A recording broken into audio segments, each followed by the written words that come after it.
नमस्कार, प्रखर गूंज न्यूज डेस्क पर आप सभी का स्वागत है। रुख करते हैं खबरों की ओर। आज हम आपको अलीगढ़ मुस्लिम विश्वविद्यालय से जुड़ी एक खास बात बता रहे हैं। बहुत से इंसानों को कभी कभी ऐसी सलाह मिल जाती है जो जीवन का सार ही बदल देती है। कुछ ऐसा ही अलीगढ़ मुस्लिम यूनिवर्सिटी के संस्थापक सर सैयद अहमद साहब के साथ हुआ। सर सैयद के जीवन में बड़ा बदलाव मशहूर उर्दू के शायर असद उल्लाह बेग खान उर्फ गालिब की एक सलाह से आया। सर सैयद गए तो थे अपनी किताब की प्रस्तावना लिखवाने, लेकिन वहां गालिब ने उन्हें भविष्य के लिए कुछ करने की सलाह दे डाली। इस सलाह का असर ये हुआ कि सर सैयद ने 1875 में मदरसा की नींव रखी। यही मदरसा 1920 में AMU अलीगढ़ मुस्लिम यूनिवर्सिटी की शक्ल में सामने आया। सर सैयद को गालिब ने दी थी नई शिक्षा की प्रेरणा। AMU के उर्दू एकेडमी के डायरेक्टर व यूनिवर्सिटी इतिहास के जानकार डॉक्टर राहत अबरार बताते हैं कि सर सैयद को किताबें लिखने का बहुत शौक था। एक बार किताब की प्रस्तावना लिखवाने के लिए मिर्जा गालिब के पास गए थे। गालिब ने उन्हें टोका और कहा कि पुराने खंडरों में इतिहास ढूंढ रहे हो, आप भविष्य देखिए, नई शिक्षा नए विज्ञान चिंतन के बारे में सोचिए। इसके बाद ही सर सैयद के अंदर वैज्ञानिक चेतना पैदा हुई। सबसे पहले उन्होंने 7 छात्रों से 1875 में मदरसा की शुरुआत की।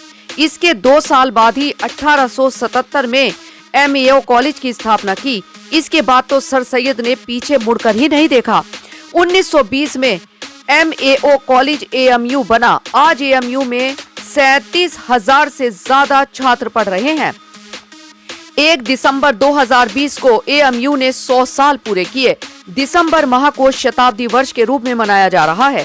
22 दिसंबर को प्रधानमंत्री नरेंद्र मोदी ने शताब्दी समारोह को संबोधित किया। एक पुस्तक में ये भी जिक्र मिलता है कि एक बार मिर्जा गालिब मुरादाबाद से गुजर रहे थे। रात में वह एक सराय में रुक गए। मुरादाबाद में नौकरी कर रहे सर सैयद साहब को जब यह बात पता चली तो वो उन्हें अपने घर ले आए।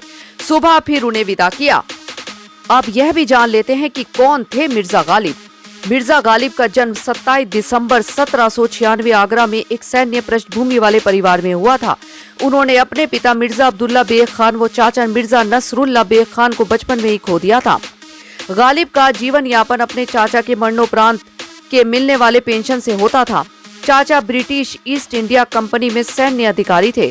गालिब के दादा मिर्जा कोबान बेग खान अहमद शाह के शासन काल में समरकंद मध्य एशिया से भारत आए थे।